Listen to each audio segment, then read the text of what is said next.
My name is Emma Carter, and I'm 24 years old. People often say childhood shapes who you are, but what if your childhood was filled not with love, but with silence, distance, and an aching emptiness? I grew up in the shadow of someone who was supposed to be my closest bond, my mother. Yet, she treated me as though I was just another stranger crossing her path. I grew up in a small town outside Boston, in a weather-beaten house that looked warm on the outside, but felt cold inside.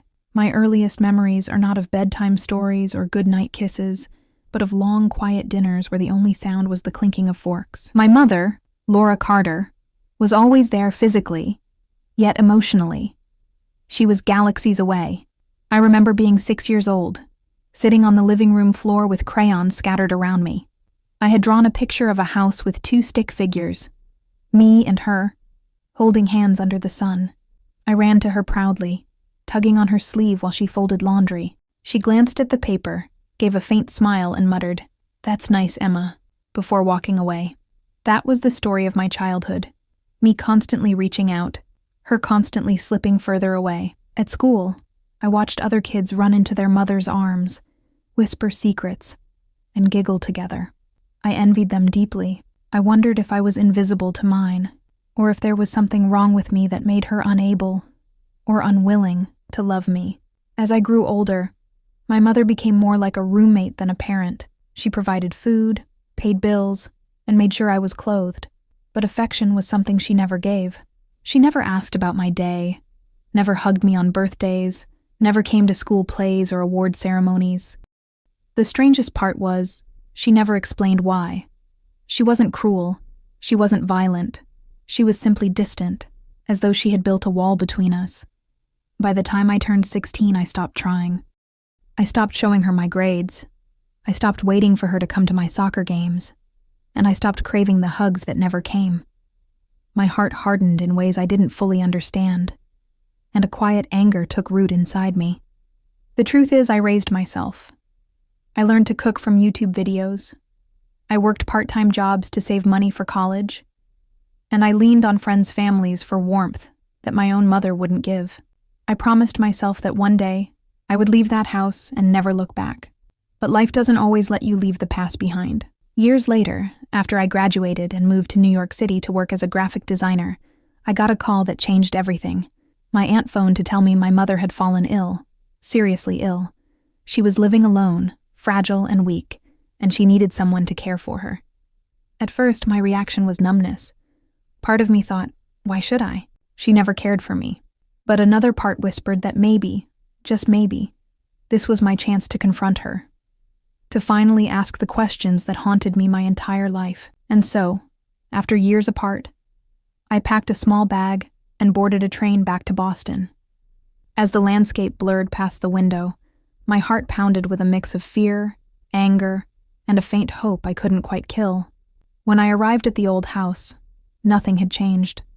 The paint was peeling, the garden was overgrown, and the front door creaked the same way it had when I was a child. I stepped inside, and there she was, sitting in the armchair by the window, thinner, older, her once dark hair now streaked with gray. For a moment, our eyes met, and I waited for recognition, for warmth, for something. But all she said, in a voice as cold as ever, was, "You came."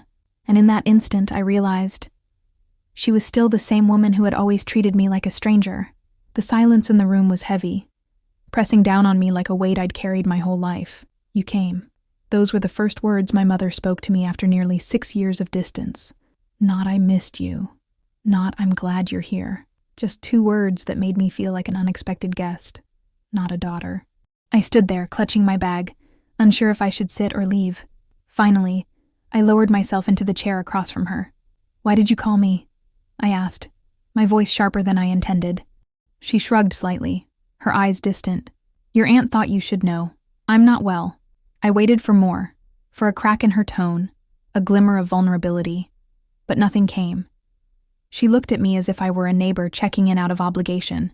My chest tightened with a mix of anger and sadness. "Do you even care that I came back?" I asked, my voice trembling. "Or am I just here to make sure you don't die alone?" Her lips pressed into a thin line. She didn't answer right away. Instead, she turned her gaze to the window, where the autumn leaves swirled outside. Finally, she said quietly, "You shouldn't have come if you feel that way." I felt my stomach knot. For years, I had dreamed of this moment, of confronting her, of finally demanding answers. And now that it was here, she still pushed me away. "Why, Mom?" My voice cracked. "Why did you treat me like I didn't matter? Why was I never good enough for you to love?" For the first time, I saw something flicker across her face. Pain? Guilt? I couldn't tell. She closed her eyes, as if the weight of my words was too heavy to bear.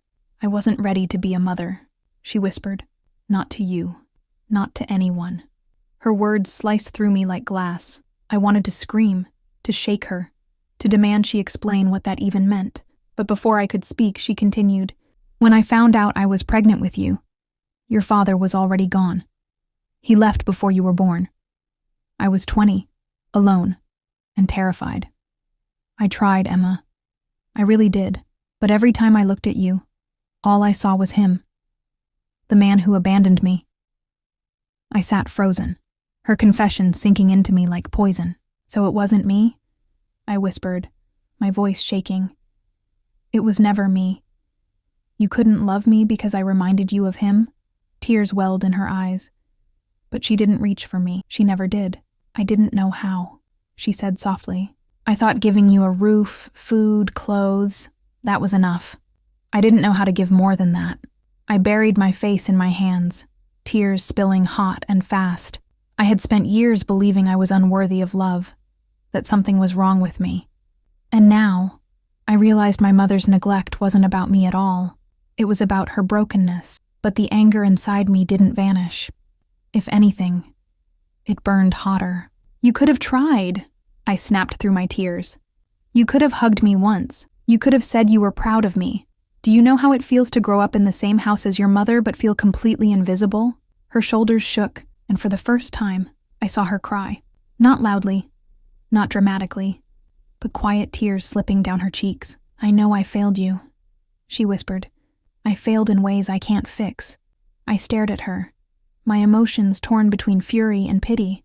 For the first time, I saw her not as the cold, distant woman who raised me, but as a human being carrying wounds of her own. But forgiveness? That wasn't something I could give yet. As the clock ticked loudly in the silence, I finally stood. "I'll help you while you're sick," I said firmly. "But don't expect me to forget everything. Don't expect me to act like we're suddenly mother and daughter. We're not there. Maybe we'll never be." Her eyes met mine, full of something unspoken. Regret, maybe hope. And then she simply nodded. That night, as I lay in the room I grew up in, staring at the same ceiling I used to count stars on as a little girl, I wondered if healing was even possible for us, or if some wounds were too deep to ever close. But deep down, a quiet thought stirred.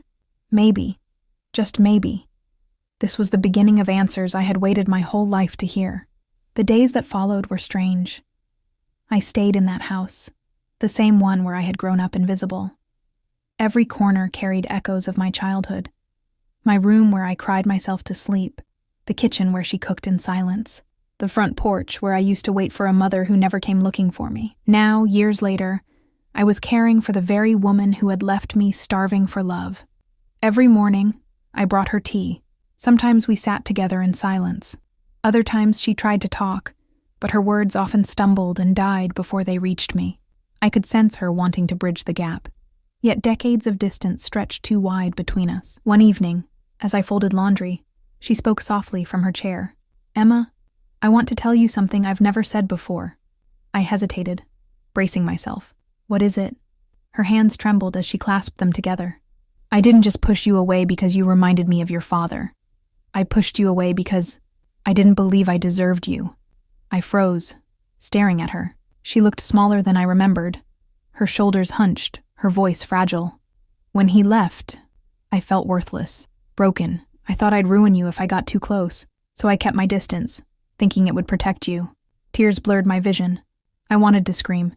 "You did ruin me." But the truth was, I also felt something crack inside me. Not anger, but a painful understanding. "You didn't protect me," I whispered. "You left me to raise myself." her eyes filled with tears. I know, and I will regret that until my last breath. The weight of her words pressed against me. For the first time, I realized she wasn't the villain of my story. She was a broken woman, carrying scars of her own, who didn't know how to love without hurting. Still, part of me resisted. Do you expect me to forgive you? I asked, my voice trembling. She shook her head. No, I just want you to know the truth. Forgiveness, that's your choice, not my right. That night I couldn't sleep. Her words haunted me. For years I had dreamed of this confrontation, of hearing her admit her failures. And now that she had, I didn't know what to do with the truth. The next morning I found her sitting by the window, sunlight streaming across her face. She looked tired, her illness carving deeper shadows into her features. I sat across from her, and for the first time in years I didn't feel like a stranger. Mom, I said quietly. She lifted her eyes to mine. I don't know if I can ever forget the pain you caused me, but I don't want to carry this anger forever. It's killing me more than it's killing you. Her lips quivered. Emma, I took a deep breath. I'm not ready to say I forgive you, but I'm willing to try, step by step, if you're willing too. Her eyes filled with tears, and this time, she reached out her hand. Slowly, hesitantly, I placed mine in hers. Her skin was thin, fragile, but her grip was warm. For the first time in my life, I felt her touch without pulling away. And in that moment, I realized healing wasn't about erasing the past. It was about choosing not to let the past control me anymore. As days turned into weeks, our conversations grew longer. Sometimes we cried, sometimes we laughed at old memories, and sometimes we just sat in silence. The road was long, but for the first time, there was a road at all. I had spent my life feeling like a stranger in my own mother's eyes, but now, as I held her hand, I saw a fragile woman who had failed. Yes, but who was trying at last to make things right, and that was enough for me to start. Emma's story shows us that forgiveness doesn't erase pain, but it opens the door to healing. Sometimes, the hardest thing we can do is face the person who hurt us most, and choose not to let that pain define us forever. The end.